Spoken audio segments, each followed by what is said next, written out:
Assalamualaikum warahmatullahi wabarakatuh. Halo teman-teman semuanya. Kembali lagi bersama saya Giva Febriani. Pada video kali ini saya akan membahas materi tentang aturan sinus, aturan kosinus, dan bagaimana cara menentukan luas segitiga menggunakan trigonometri. Sebelum kita memasuki ke dalam materi ini, sebaiknya kita pelajari terlebih dahulu tentang trigonometri dasar dan konsep dasar trigonometri. Oke, di sini kita bisa lihat dasar trigonometri, di mana di sini ada segitiga dengan sudut A, B, C. Sini sudah ada rumusnya sin X, yaitu bisa kita jabarkan dengan sisi depan dan sisi miring. Itu kita namakan dengan sin X atau bisa kita singkat dengan demi. Selanjutnya cos. Cos bisa kita jabarkan dengan samping, sisi samping, dan sisi miring, yaitu kita singkat dengan sami. Lalu untuk tan, kita jabarkan dari sisi depan dan sisi sampingnya, di mana kita singkat dengan desa. Nah, kita masuk aturan sinus. Kapan kita menggunakan aturan sinus? Nah, ketika kita menyelesaikan segitiga atau menemukan sisi atau sudut yang tidak diketahui. Yang pertama, dua sudut dan satu sisi. Jika kita mengetahui dua sudut dan satu sisi yang berada di depannya, kita dapat menggunakan aturan sinus untuk mencari sisi yang tersisa. Nah, yang kedua, dua sisi dan satu sudut. Jika kita mengetahui dua sisi dan sudut yang berhadapan dengan salah satu sisi tersebut, aturan sinus dapat digunakan untuk menemukan sudut dan sisi yang belum diketahui. Nah, yang kedua, ketika mencari luas segitiga sembarang. Jika dua sisi atau sudut di antaranya diketahui, aturan sinus dapat dimanfaatkan untuk mencari luas segitiga tersebut. Nah, ingat kembali ketika kita punya pasangan sisi dan sudut yang berhadapan. Contohnya, sisi A ini, dan sudut A. Oke, kita next.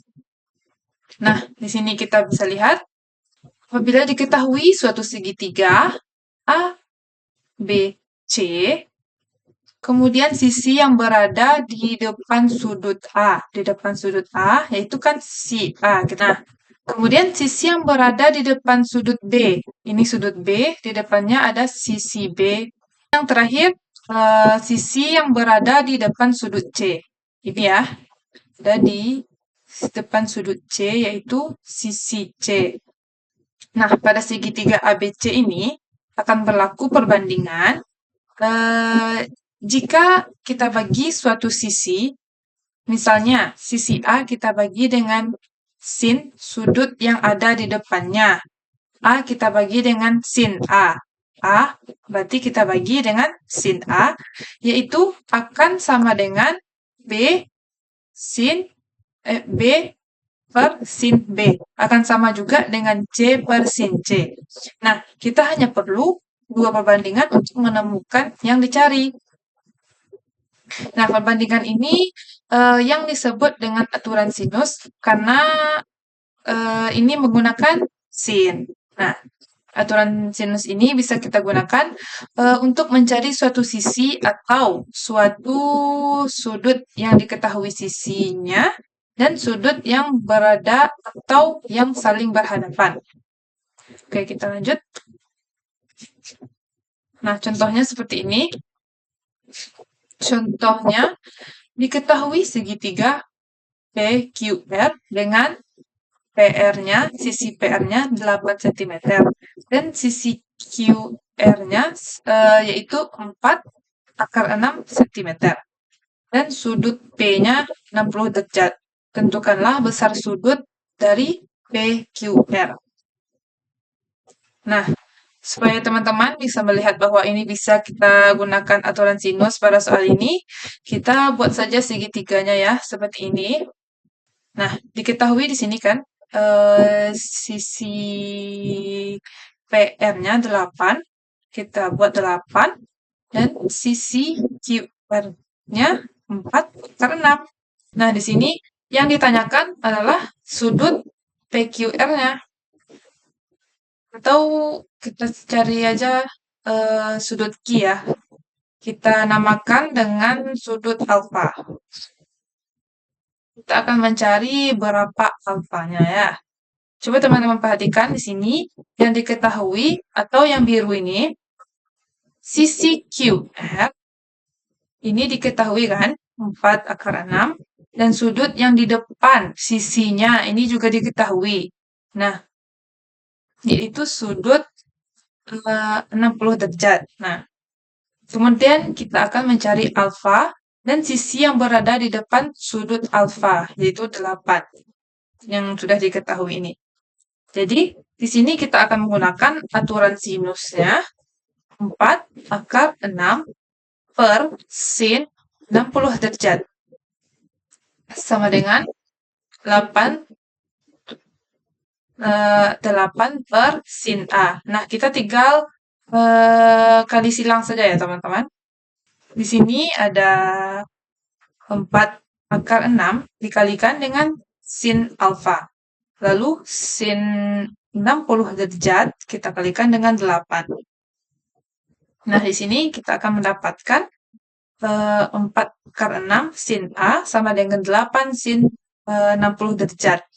Di sini 4/6 sin A itu merupakan pengali di ruas kiri dan 8 sin 60 derajat itu merupakan pengali di ruas sebelah kanan.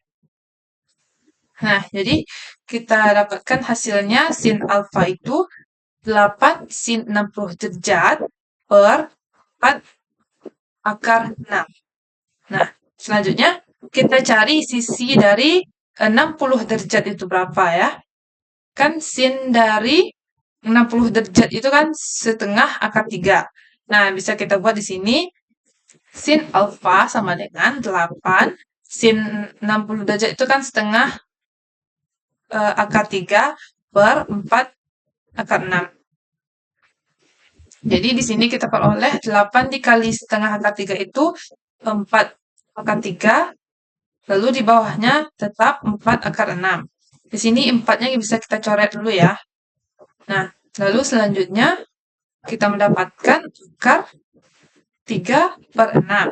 Di sini bisa kita sederhanakan, yaitu akar 1/2.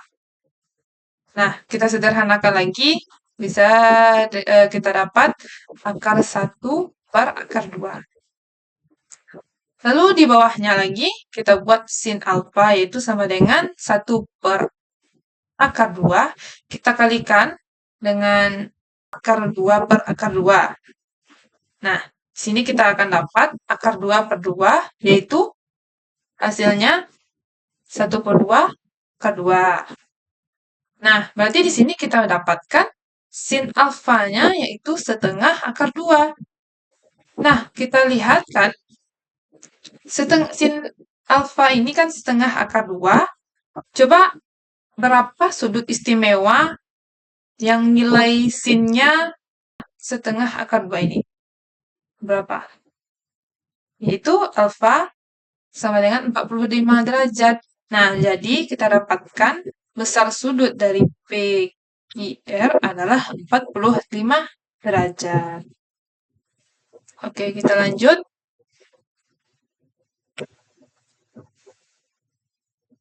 Nah, selanjutnya kita masuk ke aturan sinus. Lalu, kapan kita akan menggunakan aturan kosinus ini?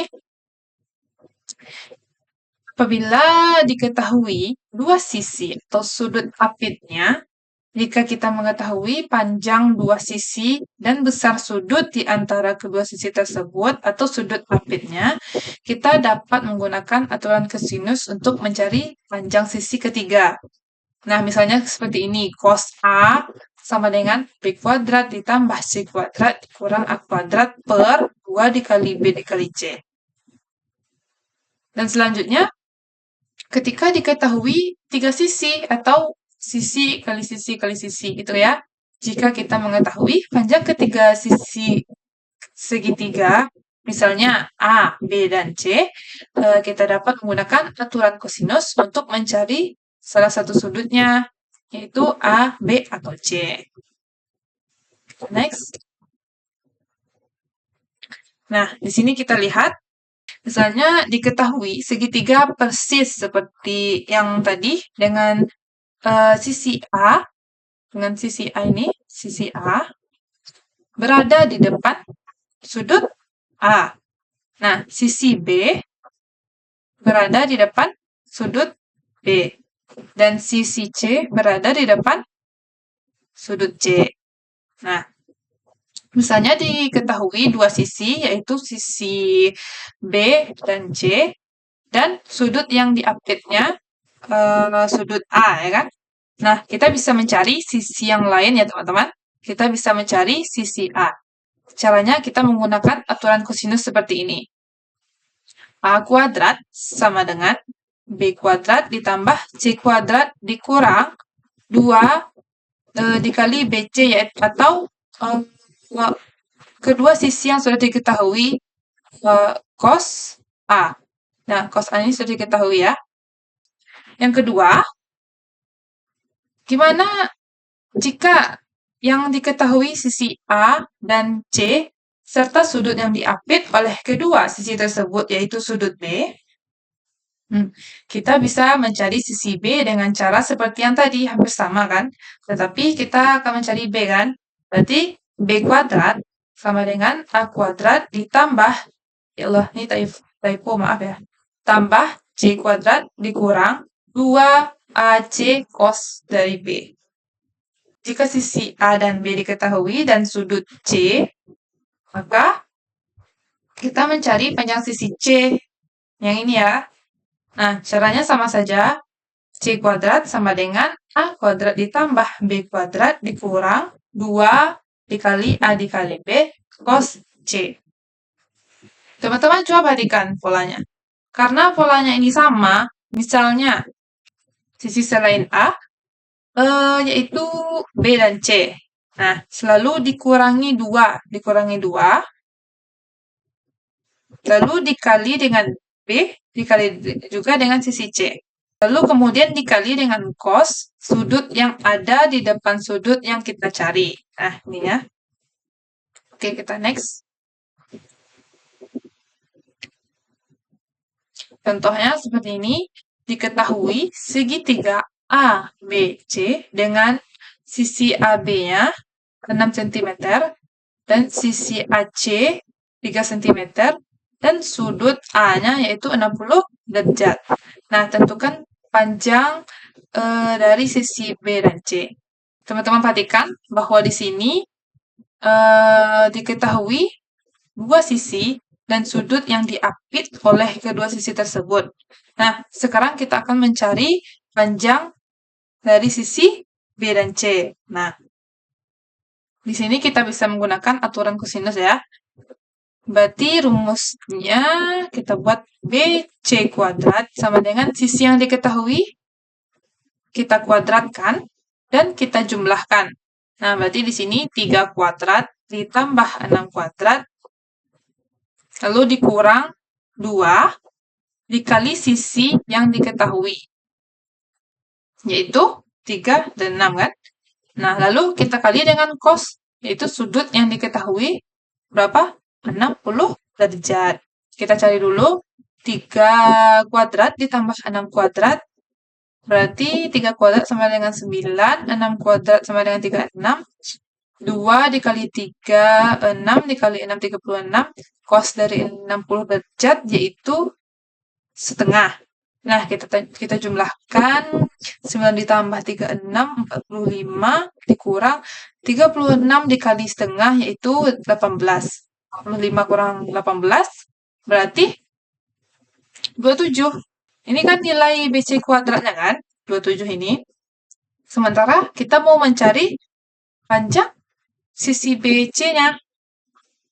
Nah, berarti 27 ini kita akarkan. Berarti BC sama dengan akar 27. Sama dengan akar dari 27 ini kan akar dari 9 dikali 3. Nah, kita dapat akhirnya 3 akar 3. Jadi, panjang BC-nya adalah 3 akar 3 cm. Oke. Oke, inilah salah satu contoh yang menggunakan aturan kosinus. Nah, selain untuk mencari besar atau salah satu sisi pada segitiga, aturan kosinus ini bisa kita gunakan juga untuk mencari besar sudut jika ketiga sisi pada segitiga tersebut diketahui panjangnya. Kita bahas materi terakhir pada video kali ini, yaitu menentukan luas segitiga menggunakan trigonometri. Jadi, jika teman-teman tahu bahwa luas segitiga itu setengah alas kali tinggi, kan? Nah, itu bukan satu-satunya rumus untuk mencari luas segitiga, ya. Kita juga bisa menggunakan trigonometri untuk mencari luas segitiga. Nah, misalnya diketahui segitiga ABC, seperti yang tadi ya. Diketahui sisi B dan C, dan sudut yang diapitnya yaitu sudut A. Ini cukup kita gunakan untuk menentukan luas segitiga ya. Jadi, jika diketahui dua sisi dan sudutnya, sudut yang diapitnya, kita bisa mencari luas segitiga tanpa mencari alas dan tingginya. Caranya seperti ini. Luas sama dengan 1/2 dikali sisi B dikali sisi C sin dari A. Nah, ini cara mencari luas segitiga jika diketahui dua buah sisi dan sudut yang diapit oleh kedua sisi tersebut. Kita lanjut. Contoh soalnya, diketahui segitiga ABC dengan sisi AB, sisi A, B-nya, yaitu 6, dan AC, sisi AC-nya, yaitu 3 cm, dan sudut A-nya, itu 60 derajat. Nah, pertanyaannya, tentukanlah luas segitiga ABC. Nah, di sini kita buat segitiga yang dulu, seperti ini ya. Lalu kita masukkan saja rumus yang tadi. Nah, luas sama dengan 1/2 sisi yang diketahui, yaitu sisi 3 dan sisi 6. Sinnya juga sudah diketahui, yaitu 60 derajat. Nah, di sini kita cari setengah dikali 3 dikali 6, yaitu 9. Sin dari 60, yaitu setengah akar 3. Nah, bisa kita dapat hasil akhirnya 9/2 akar 3. Jadi, luas segitiga ABC adalah 9/2 akar 3 cm kuadrat. Nah, gimana? Gampang bukan? Nah, oke, itulah beberapa materi yang saya bahas pada video kali ini tentang aturan sinus, aturan kosinus, dan bagaimana cara mencari luas segitiga menggunakan trigonometri. Nah, contoh yang saya berikan masih sangat sederhana. Jika untuk mengukur dan meningkatkan pemahaman teman-teman semuanya mengenai materi ini, silahkan coba beberapa soal berikut yang saya lampirkan di slide setelah ini.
jika ada yang perlu ditanyakan, silahkan hubungi saya melalui email ataupun Instagram saya yang sudah saya letakkan di sini. Semoga channel ini bermanfaat untuk pendidikan Indonesia. Mungkin sampai sini dulu video kali ini. Saya Giva Febriani undur diri. Thanks for watching. Assalamualaikum warahmatullahi wabarakatuh.